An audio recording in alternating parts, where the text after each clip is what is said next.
following by Akeem Terrell, a man who suffered from schizophrenia, was arrested at a 2021 New Year's party after he allegedly refused to leave. People started making noise when the ball dropped at midnight.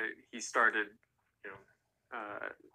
behaving bizarrely, saying weird things. But Jesse Showalter with law firm Robbins and Curtin says this lawsuit is about what happens when Terrell was in custody at Maricopa County Sheriff's Lower Buckeye Jail. Okay, Royal, so before I show you the whole entire video, you know I got to put my little 2 cents in, right? So, first of all, this was called for mental health evaluation. When the police arrived there, they knew that he was having a schizophrenia episode. He should have never been taken to jail. He should have went in an ambulance to the hospital to get help, right? So they take him there, and as you're going to be able to see in the video, he's screaming, he's yelling, but they get him on the ground, and they use this particular move that they don't even supposed to use anymore. It has been deemed to be illegal. And when you're looking at it, you can see that he starts to die when they all pound on top of him because he becomes quiet. And then they walk out the cell and they come back 6 minutes later after leaving him there to find that he was dead. And of course, they're going to say, oh, they tried CPR, but it didn't do anything. Of course, we know they did that because, they knew that they were being recorded. First of all, in the first place, he never should have been there because this was a mental health crisis. Virginia woman rolls over her husband 39 times in her Ford Escape SUV. So she get off work a little early and she come on home, right? And when she get home, she walks in the house and she finds her husband and her grandmother in the bed in compromised positions, doing what they do. So she loses it. And apparently she runs out the house and the husband runs behind her. So the Richmond Police Department receives a call around 8:30 p.m. reporting a road rage incident in the Lakeside neighborhood.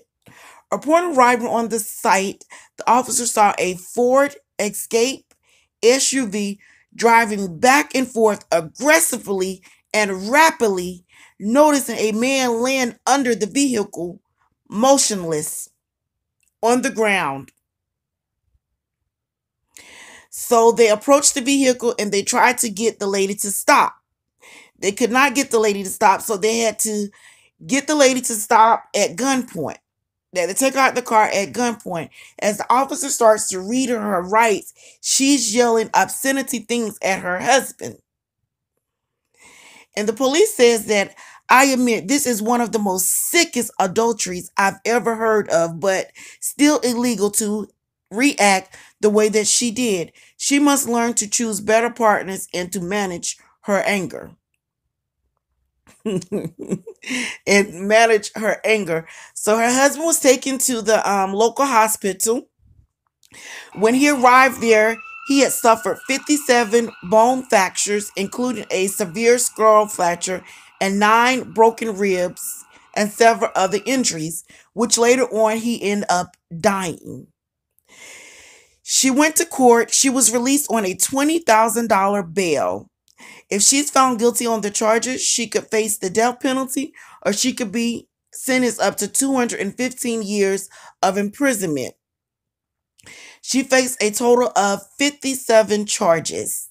They say that the grandmother came out the house in her bra and panties, saying that she caught her husband and the granny doing the 69.